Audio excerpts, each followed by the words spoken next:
how we met is I had a tree business. And I'm thankful that we met when and how we did because I want to do things right, but I want to do them like really right. Yeah, your partner didn't like me much.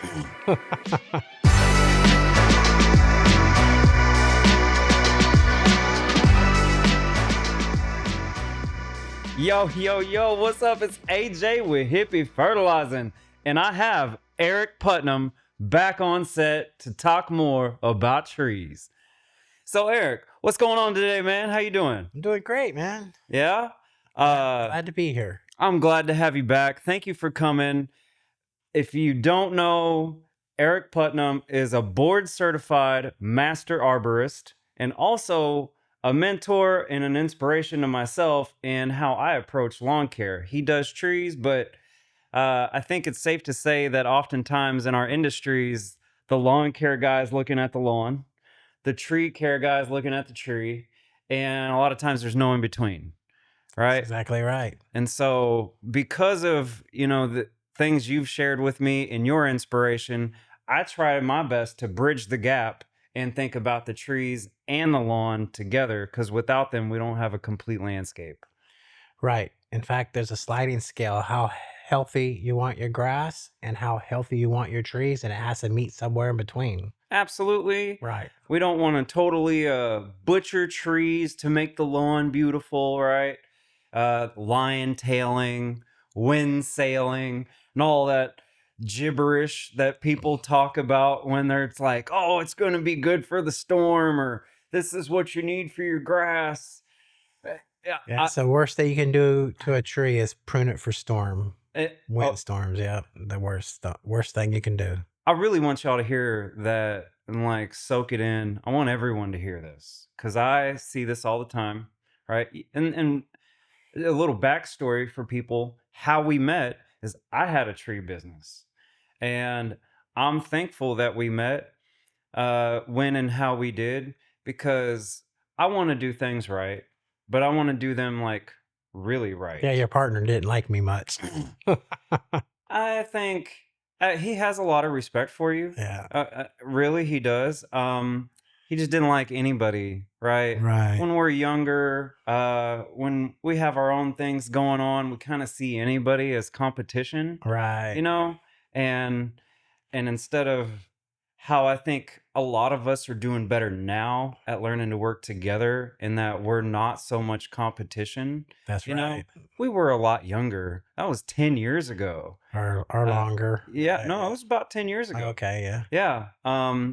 Now he had been in it before me. Right. I got in it with him, and that was once, and probably still is. I don't know if it's still in business. Someone else took it over. It was AJ's Tree Care. Oh no, Arbor Troop bought that. Oh, I know they bought it. Yeah. Okay, I'm just like very they well bought aware. they're just like they bought one of my companies. Yeah. Right. But I don't know if it's still functioning or what they do. Right. I don't keep up with it. Not my Right. concern these days. However, that's where your story and mine started to come together. Right. And yeah, and Sean really taught me a lot too. And he may, again, I kind of feel like he can in his mind like everyone was competition, Mhm. and being a little older now and trying to figure out things in my own head, personally in development, you could say, I don't see really anybody as competition anymore. I used to as well, but I try to see everything from an aspect of like, there's always something to learn from the next person, and we're going to do way better if we learn together because as you know, there's more than enough out there, right? Yeah, you can't do everybody can't do all the work for sure. Right. And not everybody sees everything. You see one thing, he sees another, I see another. We get lucky enough to come together. We're like, wow, this picture just got way bigger. Right. And then like if you're the guy looking at a job, you can go through a whole entire diagnostic process and then see something new you didn't see before, and you're like, how did I miss that? Right. Right.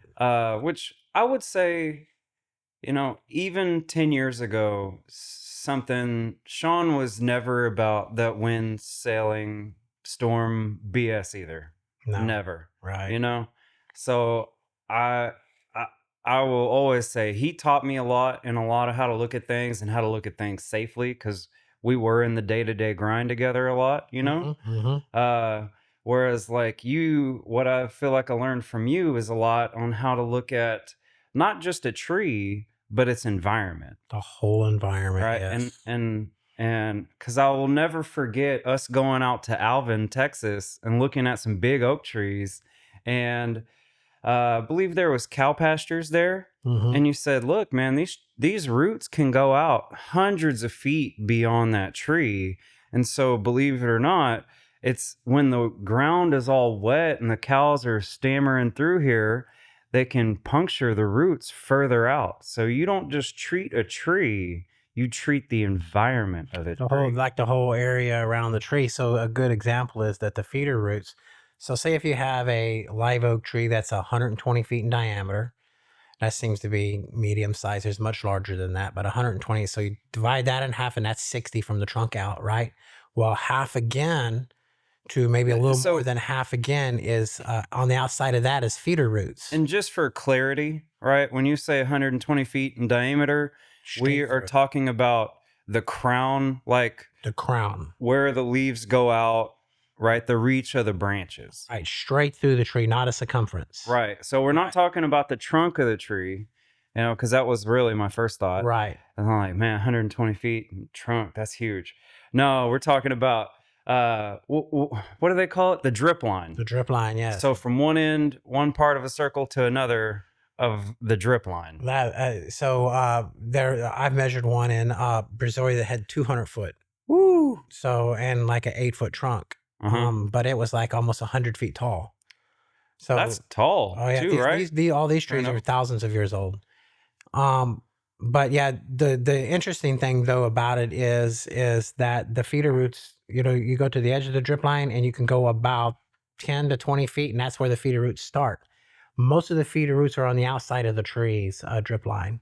Okay. So when everybody does all the stakes all around the tree trunk, or they water around the tree trunk, or they do whatever, they're not really watering the tree or fertilizing the tree or doing anything. So, well, let's kind of make some, again, like for clarity purposes, you know, you're talking about a 200-foot diameter drip line, right? It could be a newly planted tree. It doesn't matter. Really, even a newly planted tree. Like within 2 years, the roots have a chance to go out.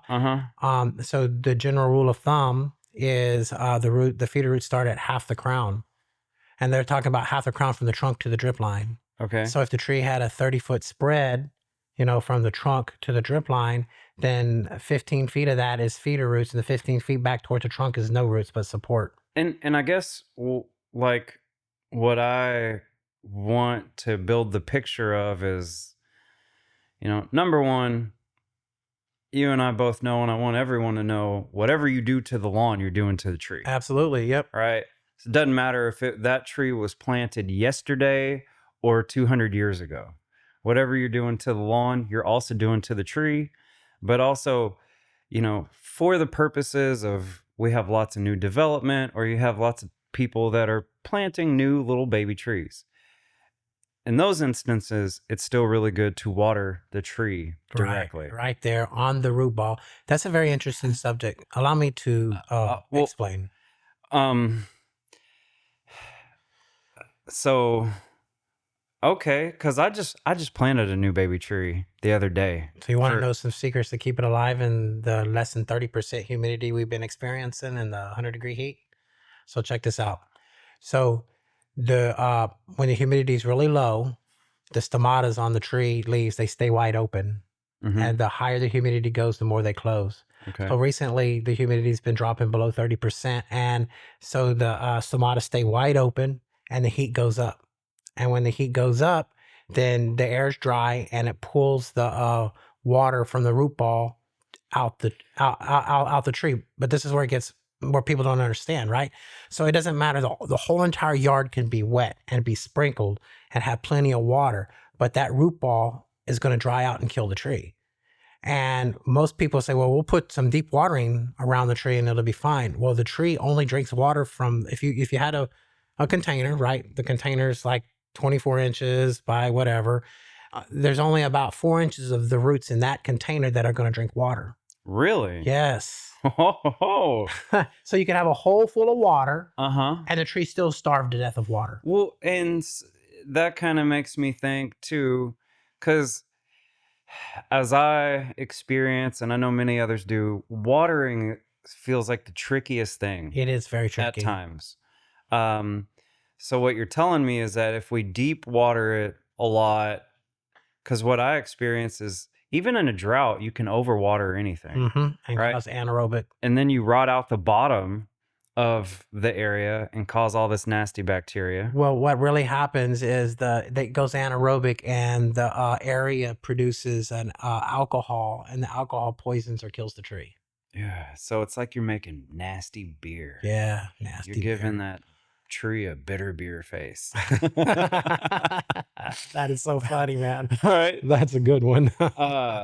So Anyway, so the best way to water a tree, even as safe as a 45-gallon tree, all it needs is 5 gallons a day. It just needs to water right around the whole entire perimeter of the top of the root ball to keep the top of the root ball wet.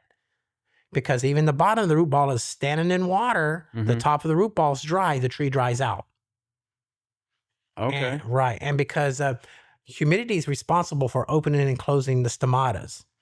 So I want to go back to that. You said with our high humidity, they stay open? No, low humidity. So the humidity is responsible for opening and closing stomatas. So typical a few years ago, maybe 5 years ago or 6 years ago, the heat would rise, the humidity would rise with it, and it would close the stomatas to prevent the water from leaving out of the plant. Well, what's happened in the last 3 years with the record low humidity, the stomatas stay open and the humidity drops. So they're frozen wide open. This is like you leaving the faucet completely open. So I want to paint this picture for myself and everyone else. What it sounds like to me is, because there's a thing called transevaporation, right? And that's part of what's happening here. The water's going in, the stomata's staying open, right? Right. So it's basically like flushing out water vapor out of the tree. Like full blast. Right. The lower the humidity, the faster the water leaves the tree. Okay. Right. The higher the temperature, the faster the water leaves the tree. So the last several years, why the heat went up, the humidity plummeted. So that's not supposed to do that. And so anything less than 50% humidity actually harms trees in this area. And so what happens is what we discovered with the millions of magnolias, first time in history, millions of magnolias died last year. And because it was like a 23% humidity, granted, Phoenix is in the desert, it has 30% humidity. So 23% humidity. On that day, It has been really, really dry. right. That day, it got 115 degrees and the wind was blowing in August of 23. So basically, it was like putting a tree in the back of the truck and going down the highway. Yes. Because that'll just dry it out. Okay, so the interesting thing is, and we won't know this for years down the road, how bad that one situation was when it was really low and really hot, 115 degrees. That was record-breaking temperature for us. Oh, dude, it was miserable. There's these things called embolisms. Okay, and so what happens is, the sieve cells, every tree, bush, or whatever, have millions of these sieve cells, right? Where the water goes from the roots through the cells up to the leaves and out the leaves, right? Mm-hmm. So an embolism is when the negative pressure caused by the open stomatas, the wind blowing, the heat, can pull the water out of the tree quicker than reverse osmosis can put it in through the roots. Okay? And so it pulls it's a measurable negative pressure. And it pulls it so hard that it sucks in air in that cell through the sieve cell, all the surrounding cells. It sucks in the air and breaks the connection. And that's permanent. That's called an embolism. So the magnolias were all dying from embolisms. Some would be partial embolisms, where partial the magnolia died, or completely 100% embolism, anywhere from like 5% to 100% embolisms. So a question I have with that And you've been, as we have discussed before, an arborist for 30 plus years, right? Um, with this very extreme weather that we've been having, how often are you seeing people misdiagnose trees and treat them in a manner that's compounding the problem? Well, the first thing I want to do is I don't want to put a shallow light on the certified arborist organization and the tree companies that we work with, the tree companies that we mentor and we help out, because I mentor hundreds of tree companies. And when I say misdiagnose, I also want to make it clear I'm actually not topicing about arborists at all, Right. or tree companies. Right. Okay. It's more like homeowners, right? You think you have a disease, or you possibly do, or even possibly, I hate to throw my guys under the bus, right? A lawn care guy, not necessarily the arborist at all. Well, there's lots of mistakes made because we don't understand. But often what I see, and so I want to and I see it for grass all the time. Every single year we get chinch bugs, and people's immediate thought is it's a fungus. I'm going to put down a fungicide. So that's what I'm talking about. How often do you see people have tree problems that are possibly more caused by this extreme heat and drought and dry stuff going on and extreme transevaporation, and then they're throwing chemicals at it to treat it? So our number one diagnosis, and it's been this for almost the whole entire 30 years, because I learned a few things from a couple of really brilliant plant pathologists, and physiologists, not any guy that grows nursery plants, not any guy that does tree work or anything, like, not an arborist, but a plant pathologist and a physiologist. Okay. And we learned what happens with trees when you use herbicides around trees. All the herbicides are made from synthetic plant growth hormones, right? Right. That herbicide injury is our number one diagnosed issue by far. It's like 90% of everything we do. In fact, it is so rote, it feels like, Eric, man, can you diagnose somebody's yard or tree without having to use the term herbicide injuries? But you really can't, because you have all these tools that you use, right? And the hardest part is that a herbicide has a lookalike symptom to every known disease and mechanical failure out there. Same on my end. Right. Right. So it's really hard to, I think by far, I mean, the humidity will come back, the temperatures will drop, and we'll go back onto that, a few year, and the humidity and everything will be fine and trees will be healthy again. Right. But it's really hard it's just really hard. And especially, we talk about this in our education we do every 3 times a week in our business, about how it's important to recognize the hormonal problems primarily caused by herbicide injury and all the tools we use to get that way. But it's starting to look like we're hell bent on herbicide injuries, but that cause there is simply the causal agent for most of the problems in somebody's yard.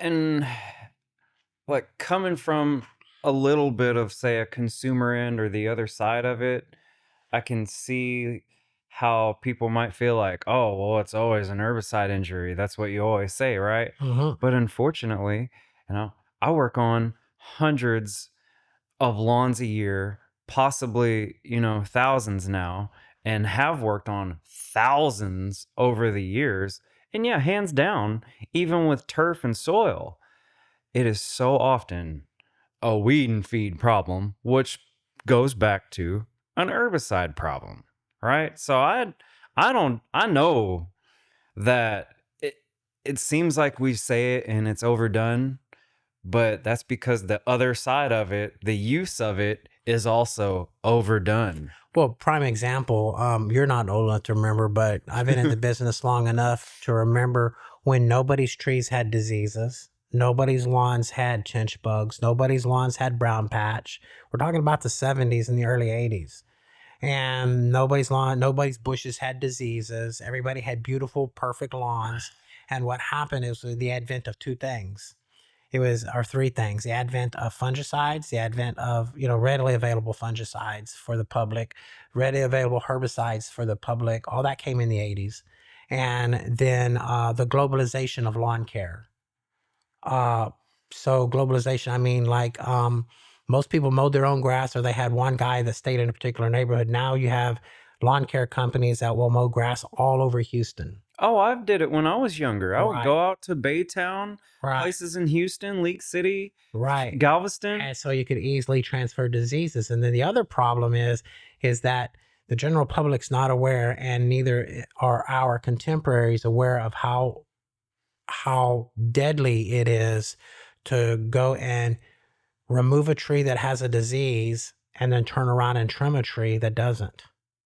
And one of the biggest reasons that you should not use spikes when pruning trees is, besides the injuries, and I actually have physical evidence of this because I've done a lot of autopsies, right?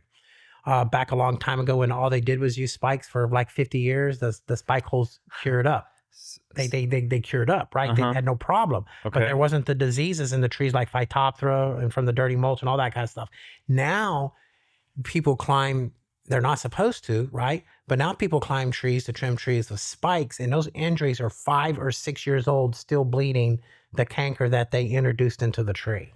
And unfortunately, back when I had my business, that's what we did. That's like one of the arguments Sean and I would get into, because I wanted to go in like, more of the refined arborist direction. And he was like, this is how I do it. This is how I'm always going to do it. And I like, Yeah. butt heads over that stuff. But that's great. But I mean, and it's fine. And there's tree services that'll spike trees.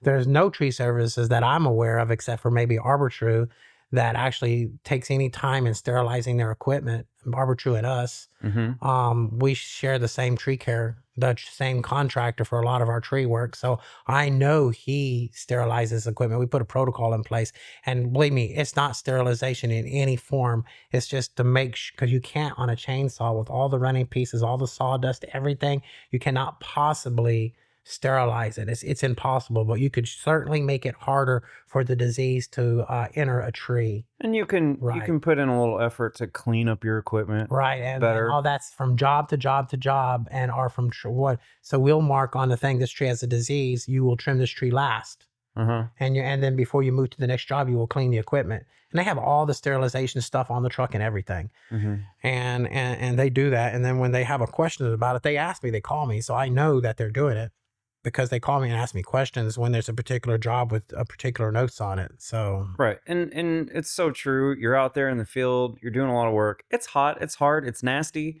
all sorts of things. So that's already making it real hard. Plus, this isn't laboratory work. We're not in a hospital, right? We can't just throw a scalpel in the tumbler and sterilize it. There's a lot more. Unfortunately, there's not a way to do that with a chainsaw. No, and you can't get rid of all the sawdust, because those fungi hyphae can, and a little microscopic piece of dust. Right. But you can knock down the percentages. There's three, there may be three according to ISA, and I can't really remember right now, but there's 3 or 4 conditions that have to be made for the tree to get the disease. And it's very hard for those 4 conditions to come into place so that the tree can get the disease, right? And so that's why every single tree doesn't have a disease, because it's really hard. Fortunately, nature and ourselves, to some degree, are proof that things are super resilient. Right. So as we talk about this, I do also want to make it very loud and clear that just because we're talking about fungus issues and diseases, don't get super alarmed and try to go fix the problem, because actually what you more than likely do is help create the problem. Exacerbate it, yes. Right. And so and I'm sure you agree with me on this, don't go out there and jump and get a fungicide just because we're talking about funguses. Okay? Yeah, fungicide will kill the good fungus, and the bad fungus will take over. It's like damaging your gut bacteria. Okay? It's like overdoing it on antibiotics, and then you get sick again. It's kind of how fungicides work. Right. Let's not do that. We want to use high quality compost materials, stuff like humic acid, molasses. I know you're not a real big fan of bioinoculants. if I'm not mistaken. There still isn't a good enough amount of peer-reviewed papers showing that the bioinoculants that you pay the good money for, either whether they're in the liquid or they're in the powder, except for BT, that's different. But as far as the other inoculants, that they are 5 to 10% effective only. Their biggest problem is if they're dry, they may have killed the microbe in the container or when they were producing it. So the microbe's there, but it's dead or impossible to bring back to life again. They've done tests on this. And then if it's in a liquid form, we're talking the microbes, right? Inoculate means a microbe, a way to take that microbe and then put it into the environment. That's what so these are living creatures, right? These inoculants are living creatures. And in the liquid, it can inadvertently turn anaerobic. And that's really hard to tell. Right. You can't really tell. Whether it's aerobic or anaerobic. I mean, sometimes it's obvious by a very pungent smell, but a lot of times it's not going to be that obvious. No. So what we do is though we talk about microbes in our business, we're feeding the microbes. So the Azobacter bacteria that they finally in 2017 agreed that it actually fixes nitrogen to the tree and leaves it on the tree for the tree to use at its will. They thought that was a myth. Yet the Germans from the 1800s have figured that out already. But still, they just thought it was a myth until they did the study. What did you call it?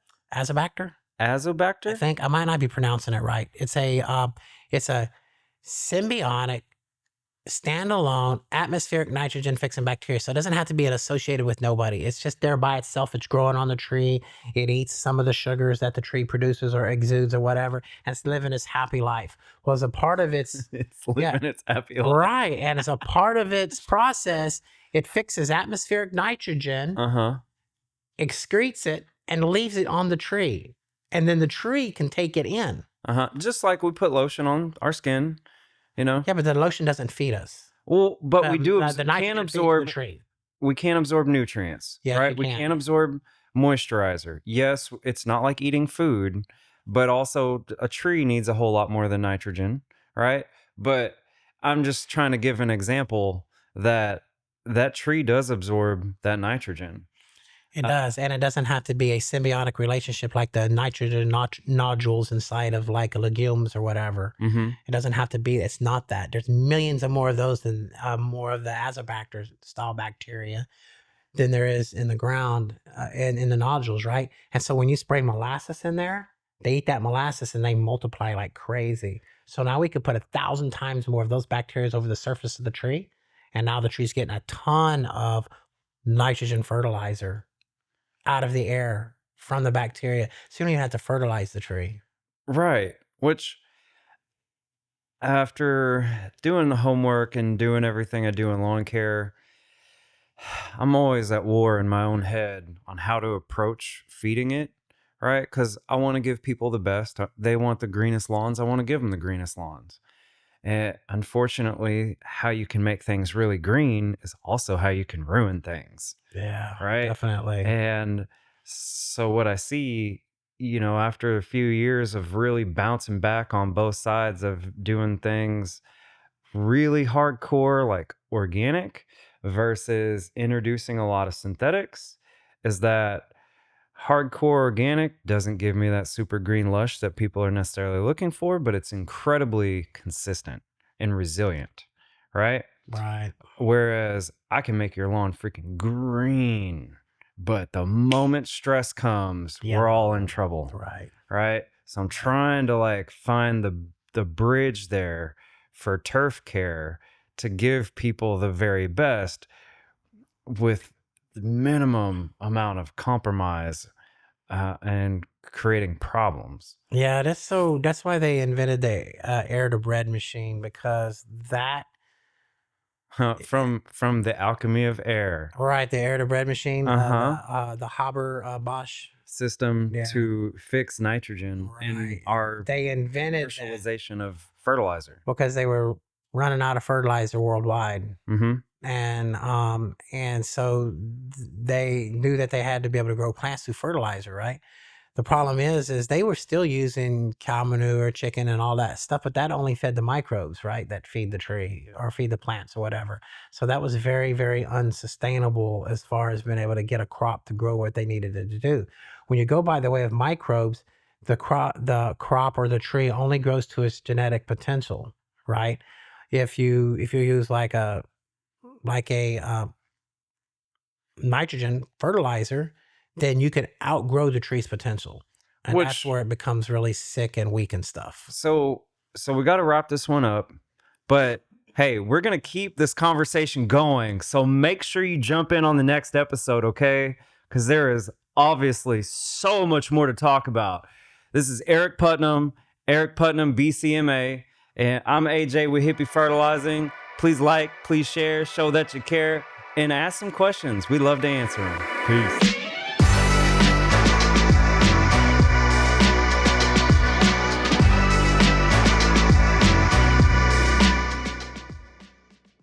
Hey everybody, it's AJ with Hippie Fertilizing. We are here to help fix your lawn. Does it currently look brown, dead, dry, patchy? We'll call it Hippie. We can help turn it around. And one of the best ways to do that is with our Hippie Juice Plus application to revitalize your soil, your turf, and help give you a lush green lawn you're looking for. Please fill out our contact form at hippiefertilizing.com because nobody knows grass like a hippie. Peace.